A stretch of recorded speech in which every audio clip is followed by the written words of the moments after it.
Takehi.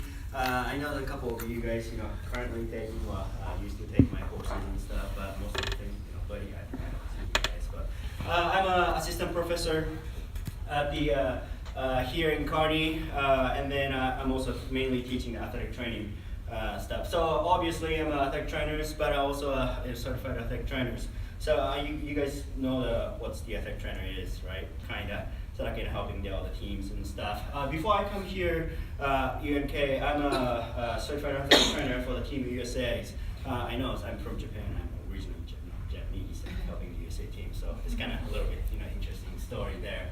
But I finished my PhD in Oklahoma State, and then finished my master's in Broncos, right? UCO, Central Oklahoma Broncos. So Broncos UCO is one of the national training site for the USA Olympic, specifically the Paralympic sitting volleyball. Have you guys played sitting volleyball before? Kinda. So sitting volleyball is a pretty unique sport I'm going to talk about in a bit. And then I'm also an athletic trainer for the Wounded Warrior Camp and high performance volleyball camp type of stuff. So I did a lot of backgrounds on those areas. So since this is adaptive sports courses that I ask her to I can talk about some stuff. So how many of you guys know the Paralympics? How many sports they offer? Do you guys know idea? You guys already know we have a Paralympic sports, right? Okay, all right. I just wanted to make sure. Okay, so like Olympic sports. What's the Olympic sports? What kind of sports is Olympic sports? Track, volleyball, basketball. Wrestling still? Yeah, wrestling still. Yeah. Like a lot of them, right? Like a Summer Olympic and a Winter Olympic, and it's completely different. And then the Summer Olympics, we just had one in Rio last year. And then also, Paralympics is happening in the same time as well too. So Paralympics usually host. Ooh, I don't know how to do here.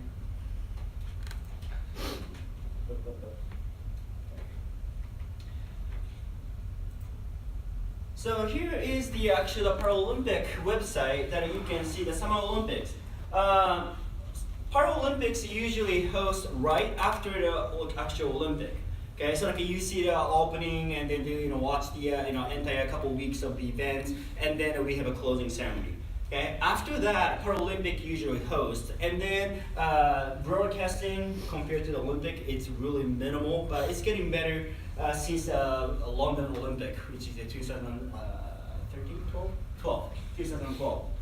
Okay, but we have archery, we have canoeing, para athletics. Okay, badminton, rowings, powerliftings, equestrians. Okay, they have a specific disabilities. Okay, that means physically, so like they don't have arms. Some of them is blind, but they actually playing some of the sports. They may not have a specific functions because of the accident, cancers, all that kind of stuff. But their athletic performance is way beyond than what you can do in your healthy bodies. So some of the our teams in the sitting volleyball, most of them does not have legs. Okay. Then they usually wear the prosthetics to walk around. And then whenever they play, you can see on this picture right here, they actually sit on the floor, and then in the team we have 6 people in the court, and then they play volleyball. Okay, they cannot jump. If they can start jumping stuff, they have a better reach than the other persons. So one of the cheek of the butt needs to be on the floor whenever they play the volleyball, okay, or touch the ball. Okay, and then they actually have 6 people, and then they actually have an attacker, the centers, and all the setters, the ribble, all the positions are pretty much same as the regular volleyball stuff. And this is the sports I worked for the 5 years and a half. So those are the really great athletes. But anyway, let me explain some story of the sitting volleyball. Originally introduced in Netherlands, that's a country in Europe. Okay, in 1965, and the United States is actually just started in 2004, so they don't have a long history like the other athletes. But since 2004, they had a bronze medal And then 4 years later, they had another bronze, and then they had a silver in the London Olympic, and finally in the Rio last year, they got a gold. So until then, all the Chinese team is, they are really fast and light. So like their ball handling is just ridiculously crazy, amazing. And then we couldn't beat China for a long time, but we could finally beat them last year in the female. So I want to show you some, what the sports looks like. So this is the should we have all up here? So this is the some highlights from the last year's games.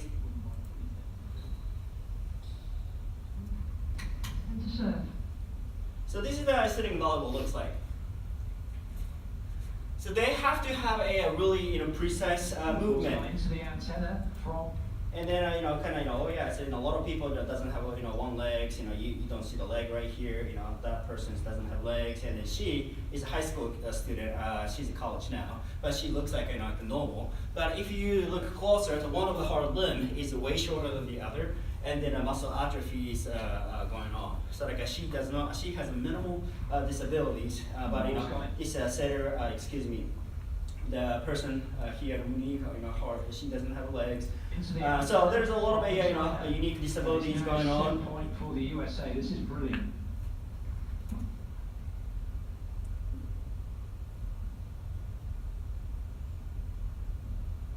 Well, there is the first set to the USA.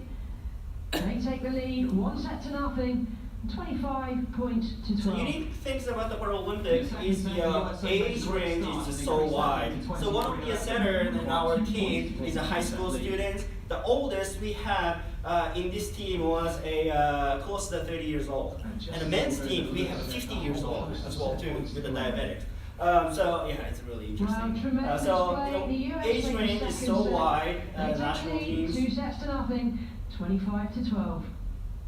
Despite China making a strong start to the third set, it was the USA who held on to claim a famous victory. And it's gone long. There are your gold medalists. United States at last have victory over China. So she doesn't have a double amputees. She's a military person. She got a car accident, so she doesn't have both legs. So usually a team just carry her around. She always have a prosthetics. So if she during the day, she can walk like a normal person. And some person doesn't have a arm and stuff. So this is really she. This is the head coach right here. Athletic trainers. Quite rightly. So this is just a little bit about the sitting volleyballs. So they experience a lot of story behind them. Okay, some of them lost their limbs because of the cancer. Okay, so they found the bone cancers, and then if they don't cut it off, those cancers go through the whole body systems. I'm not sure how many of you guys take a PD310 classes. We taking a PD310 right now, Keith, right? So all the circulation is going on. So cancer cells traveling around to our bodies. So if we don't cut those specific limbs, the cancer cells go to the other organs. So some athletes decide to cut their legs. Okay, some of them had a car accidents. Okay, some of them are, like I said, the military person. So those military story just crazy. I'm not sure how many of you guys had a chance to talk to those populations, but to the server country, and then I got missiles, and then got bombs, and step on some mines, and all that kind of stuff. Or sometimes it's just an accident. Okay, car accident is one of them. One of the athletes we had in the past was he's an electrician. So all the hot wires just hit it, and he lost a right arms and both legs, and then he still has a huge scar through the bodies and stuff. But he's still active. He still can walk with the prosthetics and stuff. So it's a lot of people has an amazing story about it. So specifically the Paralympic classifications. Okay, so one person's may not have one limb, so the other person's double amputees, which means there's no both legs is gone. Some of them might be blind, some of them cannot hear, some of them doesn't have So each person have a different disabilities. Okay, could be injuries, could be all other situations. But Paralympic is try to make it the game is fair, and then try to be organized as much as they possible. Okay, so wheelchair basketball. Is any of you guys played any sports, the wheelchair basketballs, sitting volleyballs, not really. We did sitting volleyball, if Sitting you volleyball. remember. Okay, how was it? What do you guys think? It's hard, doesn't it? It's a lot of hand coordinations. Okay, they looks like doing really easy, but you need to have a right touch, and then their reaction speed is just crazy. Okay, so and then if those people or athletes can jump in the sitting volleyball, that's not fair at all, right? Because they can you try to block, but they can go beyond that. So they have a specific classifiers. Okay, classifier is the certified personnel from the international federations, so that they specifically can determine that what's your impairment. Okay, and then they actually give them a specific rank or specific level of the disabilities. All right, you are minimal disabilities, or you actually have a disabled. Okay. So here's the specific classifiers and 3 questions they ask. That's the athlete have eligible impairment for this sport. Okay. What's the impairment you guys think of? It's really easy to think about the no limbs. Okay, that's the one impairment. Okay, blindness. Okay, that's the other impairments. What the other impairment you can think of? Anything else? Any possible impairment? How about the injuries? Okay, how many of you guys use the crutches? How many of you guys use the shoulder sling? Is that going to be impairment? Okay, that's kind of good question, right? Okay, how many of you guys had a knee immobilizers because you broke a leg? But it's going to be fixed. Okay, so they are asking that questions to the athletes. They are checking the medical record that all right, you are is this injury is going to be permanent or temporary? Okay. One of the athletes we had in the past was she did a ACL surgeries, and then she need to wear the knee immobilizers. So like just only for about a couple months she needs to impair. We allow her to play? Yes or no? Okay. So those are kind of questions they always debating, and then we let her play at that time, but usually those are not going to be actual impairments for this sport. Okay. And the impairment, is that going to be minimal or not really? Okay, those all depends on the sports. Okay, specifically for the volleyball, okay, they use a hand. Okay, they use upper arm stuff. So they move to the side to side. They receive the ball. They move their body to use their arm, and then they toss it, and then they attack it. So their upper extremity is so important, right? So what's the difference between the person does not have a couple of fingers and the play versus they don't have an arm, versus they don't have anything. Okay, so we need to determine those differences. If somebody uses a wheelchair, if they don't have an arm, it's so hard, right?